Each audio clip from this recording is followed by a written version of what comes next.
அந்த கிராமத்துல ஒரு சின்ன அரசு பள்ளி இருந்தது. பகல் நேரத்துல குழந்தைகள் சிரிக்கிறதும் விளையாடுறதும் ஓடுறதுமா இருக்கும். ஆனா இரவு ஆகிட்டா அந்த இடமே மாறிடும்.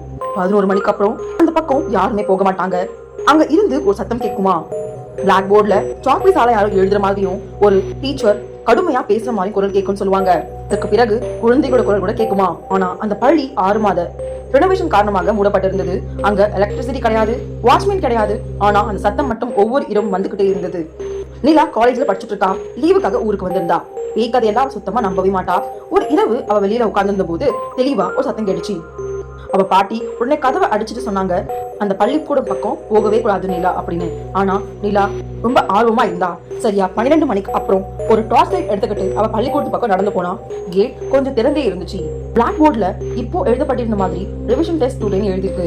திடீர்னு எல்லா பெஞ்சும் ஒரே சமயம் சட்டுன்னு நக ஆரம்பிச்சிச்சு. இந்த பக்கமும் அந்த பக்கமும் ஆரம்பிச்சிச்சு. நிலா ரொம்பவே பயந்து போனா. பின்பு அசையாம நின்னுட்டா. அவ காதுக்கு பக்கத்துல குரல் கேக்குது, ஏன் இவ்வளவு லேட்டா வந்தேன்னு. நொடியில டியூப் லைட் கிளிக்னு ஆஃப் ஆகுது. பெஞ்ச்ல நிறைய ஸ்டூடெண்ட்ஸ் உட்கார்ந்துருக்காங்க. அவங்க பாக்குறதுக்கு ரொம்பவே வித்தியாசமா பேய் மாதிரி இருக்காங்க. அவங்கள பார்த்தா மனுஷ குழந்தைகள் மாதிரி தெரியல. அந்த பிளாக் போர்டுக்கு பக்கத்துல ஒரு டீச்சர் நிக்கிறாரு. ஹைட்டா இருக்காரு. அவரோட கண்கள் பாக்குறதுக்கு ரொம்ப கருப்பா, பாக்குறதுக்கு பயங்கரமா இருக்கு. அடுத்த நோடி டக்குன்னு மொத்த லைட்டும் ஆஃப் ஆகுது. முழுசா அமைதியாகுது. நிலா பயந்து போய் அந்த ஸ்கூலை விட்டு வெளியே ஓட ஆரம்பிச்சா. வீடு திரும்பி அதிர்ச்சியில அன்று நைட் தூங்கிட்டா. காலை எழுந்தப்போ அவ கையில ஒரு சின்ன சாக்பீஸ் துண்டு இருந்தது.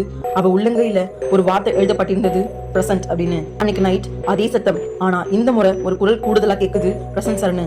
அது நிலாவுடைய குரல் மாதிரி இருக்கு. இந்த வீடியோ பிடிச்சிருந்தா மறக்காம லைக் பண்ணி, கமெண்ட் பண்ணுங்க, ஷேர் பண்ணுங்க. இது போன்ற மேலும் வீடியோக்கள் பார்க்கணும்னா இந்த சேனல் சப்ஸ்கிரைப் பண்ணுங்க. இந்த வீடியோ பார்த்து நன்றி.